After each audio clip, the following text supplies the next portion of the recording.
उमरा को लूटकर गरीबों की मदद करने वाले लुटेरे का जिक्र आए तो हमारे जहन में फौरन सुल्ताना डाकू का नाम आता है, जो कि अपनी जिंदगी में ही एक अफसानवी किरदार बन चुका था। दर्द दिल रखने वाला सुल्ताना डाकू हर डाके की मंसूबाबंदी इंतहाई एहतियात के साथ करता और हमेशा कामयाब लौटता। कहा जाता है कि वो बड़े नडर तरीके से डाका डालता और खून बहाने से हत्तल मकदूर गुरेज करता, लेकिन अगर इसका कोई शिकार मुजाहमत करता तो वो इसको बेदर्दी से कत्ल करने से भी दरेग नहीं करता था। पूरी जिंदगी कानून की हिरासत से बच निकलने वाला सुल्ताना डाकू बिलाखिर अपने करीबी काबिल एतमाद साथी के हिर्स और बेवफाई की वजह से अंग्रेजों के हत्थे चढ़ गया, जिन्होंने इसे सन 1924 में साथियों समेत फांसी पर लटका दिया। अपने साथियों समेत बरतानवी काउंटी नॉटिंघमशायर में शेरवुड के जंगलात में रहने वाले गरीब परवर डाकू और 14वीं सदी के किरदार रॉबिन हुड की तरह सुल्तान भी अमीरों को लूटता था और गरीबों में बांटता था। सुल्ताना डाकू के अकीदे से मुतालिक कुछ वसूख से नहीं कहा जा सकता। बेशतर लोगों के नज़दीक वो मुसलमान था, जबकि चंद मौरखीन ने इसे हिंदू अकीदे का पैरोकार बताया है, क्योंकि वह भातू कौम से ताल्लुक़ रखता था जो अकीदे के लिहाज से हिंदू थी। सुल्ताना और इसके गिरोह के लोग ज़िला मुरादाबाद के रहने वाले थे और सब के सब जुराइम पेशा थे। सुल्ताना और इसके गिरोह के अफराद मुख्तलिफ जराइम में सज़ा के तौर पर यूपी के इलाके नजीबाबाद में पत्थरगढ़ के किले में कैद किए गए थे, मगर आहिस्ता आहिस्ता ये अफराद कैद से फरार होने लगे और इन्होंने भातू कौम ही के एक शख्स बालम कुंद की क़यादत में चोरी चकारी की बातें शुरू कर दी।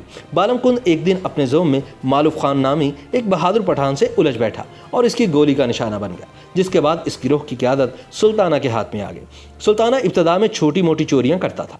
उर्दू के पहले जासूसी नावल निगार और अपने ज़माने के मशहूर पुलिस ऑफिसर ज़फ़र उमर इसे एक बार गिरफ्तार करने में कामयाब हो गए थे, जिस पर इन्हें 5,000 रुपये का इनाम मिला।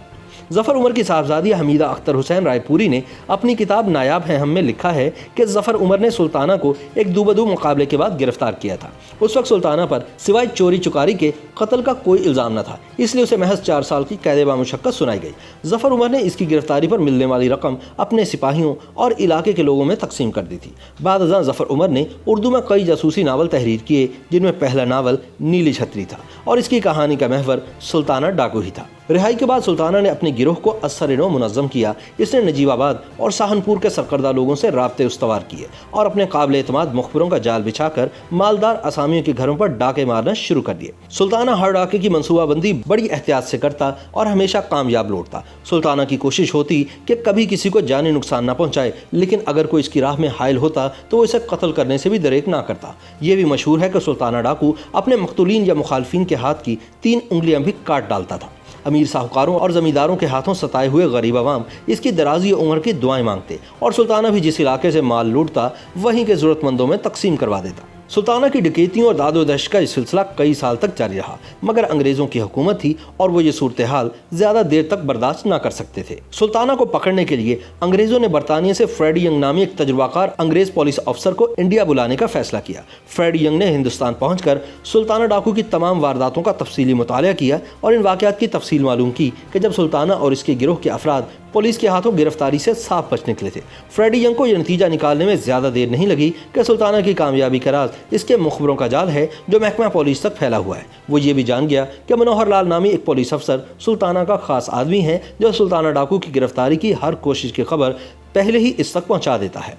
फ्रेडी यंग ने सुल्ताना को गिरफ्तार करने के लिए बड़ी जहानत से मंसूबा साजिश की। सबसे पहले तो इसने मनोहर लाल का तबादला एक दूर दराज इलाके में कर दिया। फिर नजीबाबाद के अमायदीन की मदद से सुल्ताना के काबिल एतमाद शख्स मुंशी अब्दुल रज़ाक को अपने साथ मिला लिया। सुल्ताना डाकू भी मुंशी अब्दुल रज़ाक पर हद से ज़्यादा भरोसा करता था। सुल्ताना की जायपनाह नजीबाबाद के नवाह में वाक़ जंगल था, जिसे कुजली बन कहा जाता था। ये जंगल इंतहाई घना और दरिंदों से भरा था, मगर सुल्ताना इस जंगल के चप्पे चप्पे से वाकिफ था। इसकी कमीनगाह जंगल के ऐसे घने इलाके में थी जहाँ दिन के औकात में भी सूरज की किरणें नहीं पहुँचती थी। सुल्ताना भेस बदलने का भी माहिर था और इसके छरीरे बदन की वजह से इसे देखने वाला कोई शख्स भी नहीं जान पाता था कि यह सुल्ताना डाकू हो सकता है। फ्रेडी यंग ने मुंशी अब्दुल रज़ाक की इत्तलात की बुनियाद पर सुल्ताना के गिर्द घेरा तंग करना शुरू कर दिया। सुल्ताना डाकू जूं ही अपने काबिल एतमाद मुंशी अब्दुल रज़ाक के बिछाए हुए जाल तक पहुंचा तो सैमुअल पेर्स नामी एक अंग्रेज अफसर ने इसे अपने साथियों की मदद से काबू कर लिया। सुल्ताना ने पहले फायर करना चाहा, मगर पुलिस वाले इसकी राइफल छीनने में कामयाब हो गए। अब इसने भागना चाहा, मगर एक कांस्टेबल ने इसके पैरों पर राइफल का बट मारकर इसे गिरा दिया اور یوں سلطانہ گرفتار ہو گیا۔ فریڈی ینگ سلطانہ کو گرفتار کر کے آگرہ جیل لے آئے، جہاں اس پر مقدمہ چلا اور سلطانہ ڈاکو سمیت 13 افراد کو سزائے موت کا حکم سنایا گیا۔ اس کے ساتھ ہی سلطانہ کے بہت سے ساتھیوں کو عمر قید اور کالا پانی کی سزا بھی سنائی گئی۔ 7 جولائی سن 1924 کو سلطانہ ڈاکو کو تختہ دار پر لٹکا دیا گیا، مگر امراء پر اس کی دہشت اور عوام میں اس کی داد و دہش کے چرچے ایک عرصے تک جاری رہے۔ سلطانہ انگریزوں سے شدید نفرت کرتا تھا، اسی نفرت کی وجہ سے وہ اپنے کتے کو رائے بہادر کہہ کر بلاتا تھا۔ یہ ایک اعزازی خطاب تھا جو انگریز سرکار کی جانب سے ان کے ہندو وفاداروں کو دیا جاتا تھا۔ سلطانہ کے گھوڑے کا نام چیتک تھا۔ جم کاربٹ نے لکھا ہے کہ جس زمانے میں سلطانہ پر مقدمہ چلایا جا رہا تھا، اس کی دوستی فریڈی ینگ سے ہو گئی۔ فریڈی ینگ جو سلطانہ ڈاکو کی گرفتاری کا باعث بنا تھا، سلطانہ کے کئی واقعات سے اتنا متاثر ہو گیا کہ اس نے سلطانہ کو معافی کی درخواست تیار کرنے میں مدد دی، مگر یہ درخواست مسترد ہو گئی۔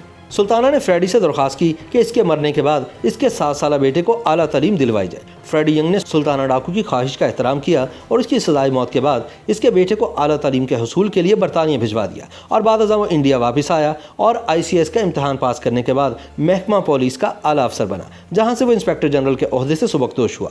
سلطانہ ڈاکو اپنی زندگی میں ہی ایک اساطیری کردار بن چکا تھا۔ عوام اس سے محبت کرتے تھے اور اس کے کردار کی خوبیوں نے اسے ادیبوں اور فلم سازوں کو اپنی جانب متوجہ کیا، اور اس کے بارے میں ہالی ووڈ، بالی ووڈ اور لالی ووڈ میں فلمیں بنی۔